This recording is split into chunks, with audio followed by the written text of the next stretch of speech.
With the most in-depth high school football coverage in Green Country, Fox 23 presents High School Football Tonight. It is week 2 of high school football, and we've got some awesome matchups on the schedule. It's the home opener for Broken Arrow as the Tigers take on Mustang. Owasso looks to bounce back as they square off against Sand Springs.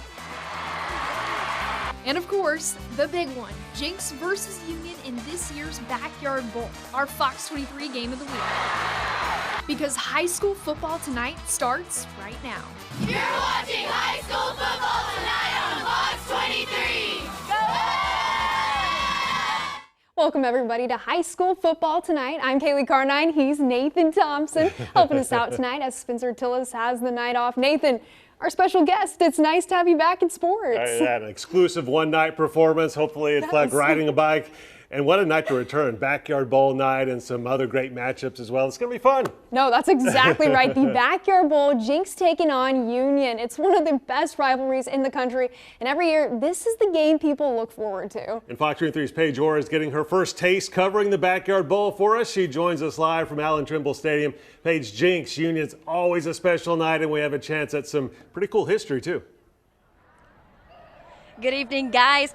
First taste, and it was absolutely electric. Just as it was promised, it was not overhyped. This game was full of action from the very start. Now, this final score, not quite reflective of how it went down, but I'd say the first half told all the story. Week 2 football here at Allen Trimble Stadium. It's the Backyard Bowl, Jinx and Union. Right out of the gate, Landon Kazar, quarterback for Jinx, finds Caleb Dillard. 32-yard touchdown strike. 7-0 Jinx, 57 seconds into the ball game. Kazar again looking for one of his favorite targets, Dillard.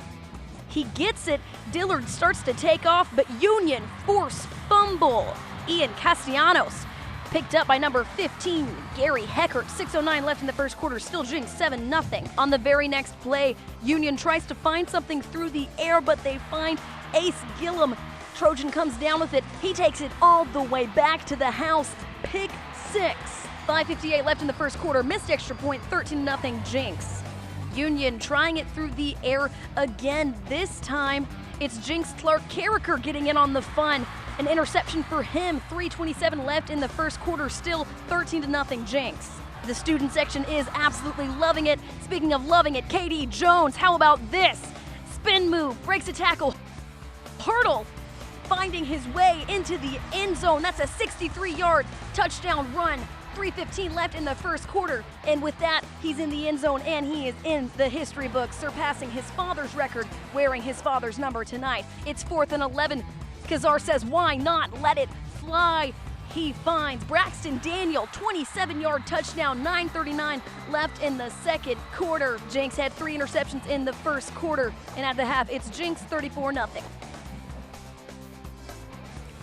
Final score, Jinx 48, Union 30. Now that makes it look a lot better than what it was. Going into the fourth quarter, it was Jinx 41, Union 9. Jinx let some of their younger guys get in there to get some experience, and Union didn't let up, making it look better than it was. Now these two programs have a long-standing rivalry, and this one did not disappoint. 27 state titles between these two, but tonight it was all Jinx Trojans.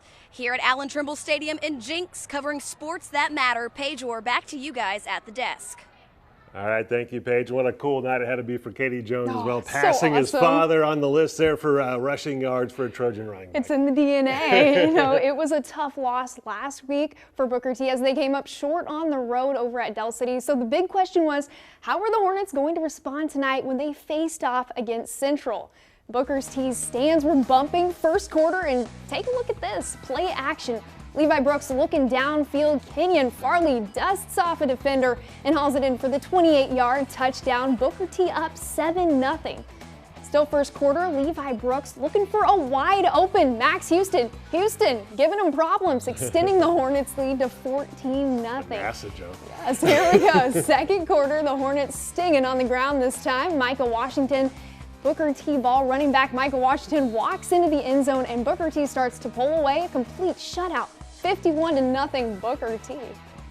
Sapulpa is trying to start off its season with a second straight win after knocking off Tahlequah last week. They're hosting Yukon tonight. Pick it up in the third quarter. Sapulpa ball, but not for long. Trezon Shaw intercepted by Gavin Thornhill. Thornhill with a nice little return after the INT. The Millers defense coming up big.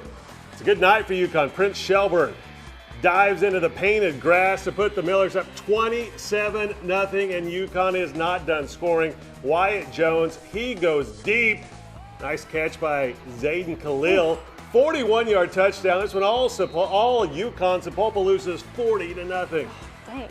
It's been a rough start to the season for Owasso, who found themselves at 0-2 at the start of the night, and things weren't getting any easier for them as now they were taking on top-ranked Sand Springs. And the Sandites are still looking for their first win too, but they had only played one game before tonight. And it was against Bixby, so we can't hold that against them. FOX23's Devin Lyon joins us live from Owasso, where someone is guaranteed to get their first win of the season. That's exactly right, guys. And this game just entered the final seconds of it. You kind of hear a party going on. It's been very competitive. A lot of good looks from both sides. Everything you want to see from both teams. Here's a look at everything that led us here up until now. The Owasso Rams hosting the Sand Springs Sandites. Both teams looking for their first win of the season. And boy, did both teams come out giving it their all.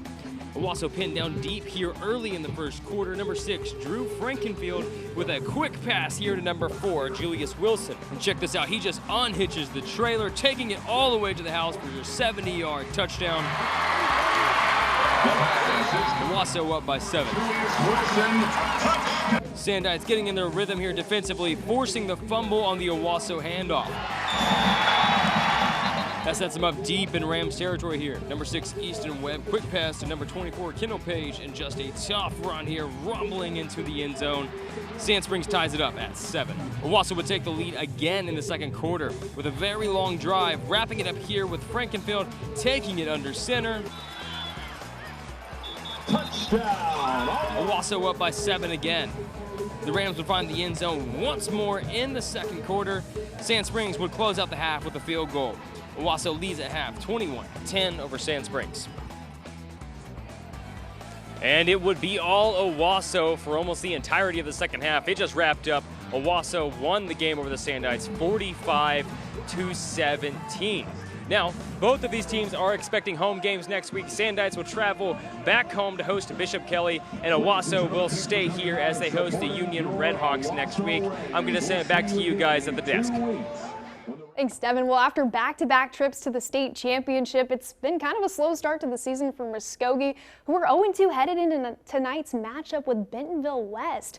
But Bentonville would own the first half, 4th and 1, but the Wolverines rolling the dice. Play-action defense trying to put on the pressure, but Bentonville West's quarterback right on target, and this Wolverine wideout hauls it all the way to the house.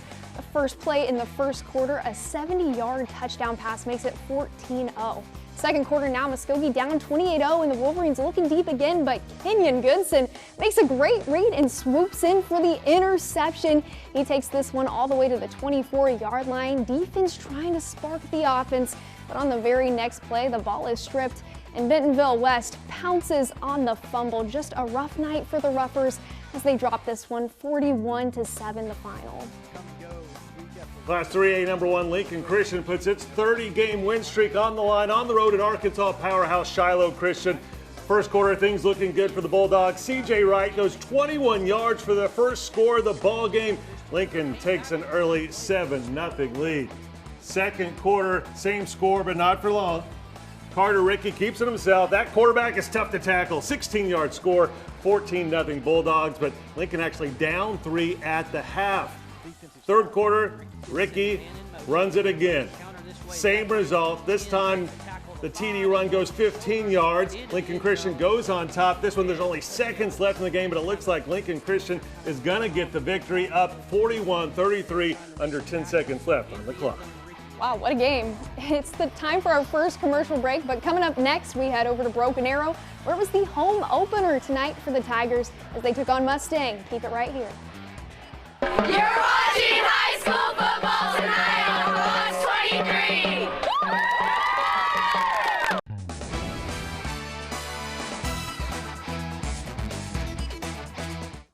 back. Well, it was a heartbreaker last week for Broken Arrow as they came up short 18-17 in overtime at Fayetteville for their first loss of the season. Tonight, the Tigers are trying to bounce back in the third game of the Travis Hill era at Broken Arrow and the first one at home.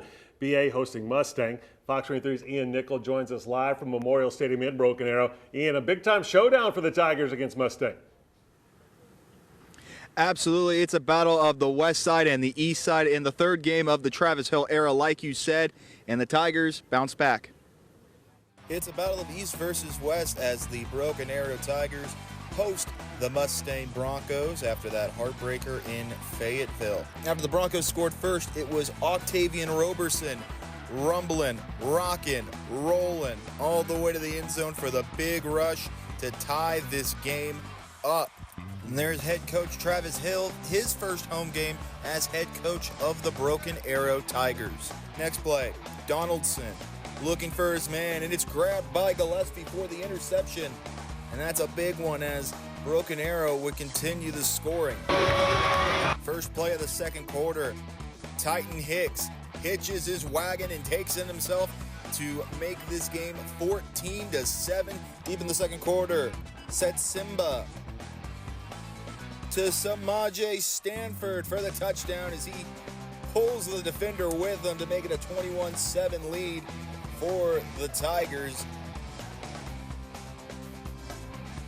Only one touchdown would be scored, and that was by the Broncos. Broken Arrow holds on to win 21-14 thanks to a late-game interception by the Tigers. They have a bye week next week, the Tigers do, and they'll take on Owasso right here on the 26th. Back to you guys at the desk. All right, thank you, Ian. And a big victory for Travis Hill. That was a good first one. home game there as a BA head coach. Well, we had a fun showdown here in Tulsa going on tonight over at Cassia Hall as the Commandos return to action to take on second-ranked Metro Christian. Commando and Patriot fans pack in the house tonight. Metro Christian making moves. Kincaid Ings takes the snap, looks left, and connects with a wide-open Finley Copen in the end zone. He hits him with a little shoulder shrug, and Metro's up 16-0 with 10 minutes to go in the third. Just a couple minutes later now, the Patriots keep the pressure on, this time on the ground as Cooper Mitchell takes it 12 yards to the house, stretching Metro's lead to 23-0. Cassia Hall looking for an answer. Garrett Mullen completes a 7-yard pass to Alex Nathan, but he coughs it up. Thomas Trant dives on the loose ball, and the Metro offense takes the field. Metro cruises to a 41-14 victory. Fourth-ranked Holland Hall takes the short drive west on 81st Street to take on Victory Christian. First quarter, Rhett Gibson flips into the end zone, 6-yard score, puts the Dutch up 6-0 early on. Later in the first, Trey Burleson hits Roman Lepak, short pass, long gain. He goes 56 yards, just stays in bounds to get the points. Holland Hall now up 13-0. This one all Dutch. Burleson gets his own touchdown here with the tough 1-yarder. Holland Hall wins big, 49-7. Over in 4A ball, Fort Gibson is looking to bounce back at home after they lost in a heartbreaker to Berry Hill, 31-30. Tonight, it's a Muskogee County showdown for the Tigers. Fort Gibson hosting Hilldale, and that's where Fox 23's Jade Morrow is joining us live from the Red-White Rumble. Jade? That's right, Nathan. Fort Gibson and Hilldale, a huge rivalry, and it has been for years. And Fort Gibson also has the highest rated junior in the state, and that's Cooper Hackett, 4-star recruit and ranked number 9 in the country for his class. Now, everyone here at this game told me that these two are the game to watch, and it definitely did not disappoint. Let's kick things off with the Fort Gibson Tigers and the Hilldale Hornets going head-to-head for the trophy. The Rock Trophy, that is. In the first half, in the first quarter, the Fort Gibson Tigers made a touchdown, having the 7-0 lead. The Hilldale Hornets looking for a place on the board. Their quarterback, Dawson Fields, looking for someone, but he's not able to get by. Fort Gibson number 52, Caden Ford, with a sack. In the second quarter, the Hornets with the snap. Their quarterback looking and finds number 7, Brady Scott, who catches a jump ball and makes it home with a good kick. And the game is tied 7-7. Still in the second quarter, Fort Gibson Tiger Carson Davis, he makes a pick and launches it to number 7, Brody Hansen. He makes the reach and holds on to make a catch at the 20-yard line. Fort Gibson has the chance to make a touchdown, but they elected to make a field goal kick with time running out before halftime, taking the lead 10-0. Now, Fort Gibson did take the win at home field with a 37-28 final score and getting the iconic Rock Trophy. And they're scheduled to play the Wagner Bulldogs on September 26th. Live in Fort Gibson, covering news that matters. I'm Jay Morrow, Fox 23 Sports. You got to love a rivalry where you get a trophy, Exactly. especially if it's a rock like that. It's pretty awesome. Super cool. Well, thanks, Jade. Keeping it rolling. Bishop Kelly was back in action tonight, looking for a bounce-back win as they were at home taking on Springdale. Third quarter, Springdale's ball. Wilder Lee Harris breaking all kinds of Comets tackles, and he is down at the 10. There you go.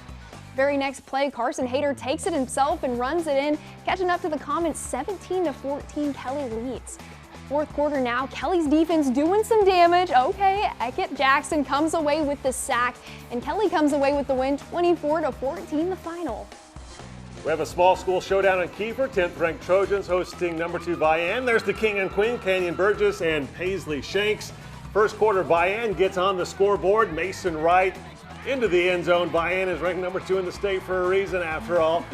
Kiefer tries to answer. The Trojans are going for it on 4th and 6. Cash Worley uses his feet, usually a good idea. Gets the first down to keep the drive alive. But let's go back to Vian. Drayton Fletcher doing good things for the Wolverines. Goes right at the FOX23 camera. I love it when that happens. Go. That's another Vian touchdown. But Kiefer comes storming back to get a 1-point victory, 30-29, the final score. What a game. All right, we are going to our last commercial break, but coming up next, it's time for our play of the night. Stick around. I've got Barry Lewis of the Tulsa World here, ready to break down all the biggest games in Green Country. Stick around. You're watching high school football tonight on Fox 23.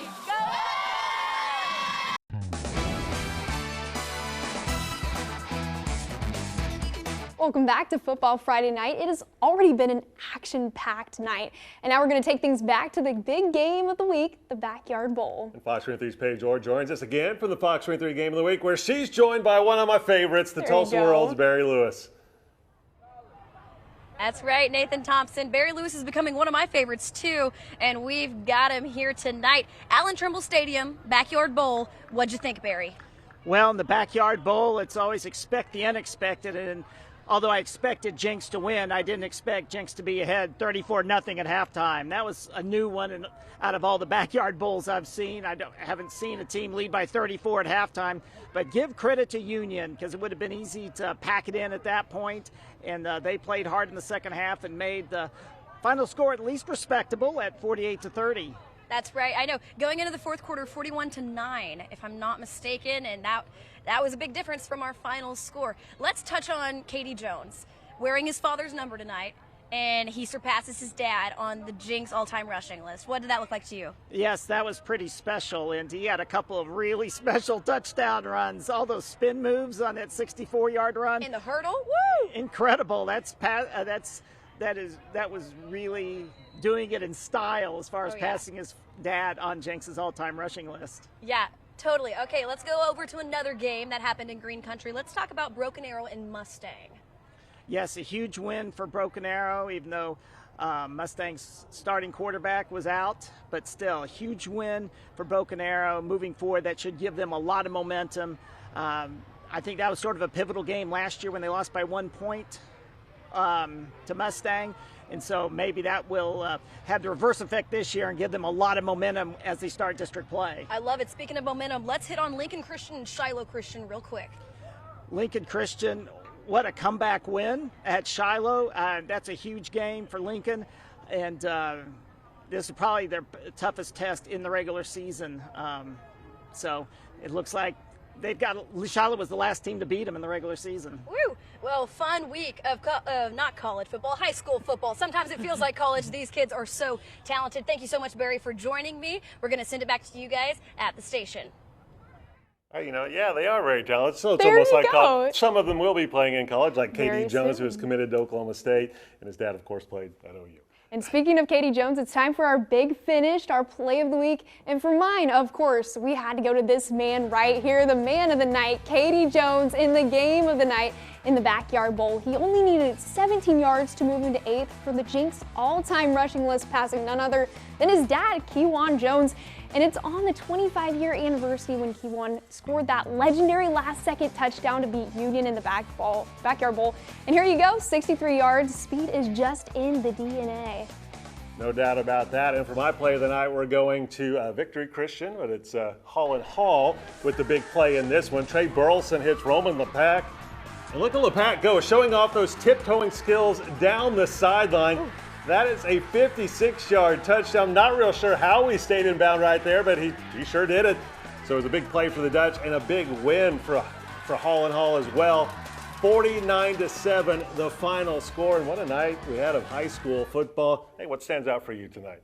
Oh, I mean, you can't mistake Katie Jones. I mean, he was amazing tonight. I'm literally at a loss for words. He was awesome. And of course, Katie started his high school career at Broken Arrow, and it was a big night for Broken Arrow as well. Exactly. As Travis Hill gets his first ever win at BA. He already had a victory in a road game to start off this season, so a lot of high expectations for Broken Arrow now with Travis Hill in charge. Exactly. Well, thanks so much for joining us. That's all the time we've got for you tonight, but thanks so much for tuning in. Yeah, enjoy some final highlights here. Have a great weekend.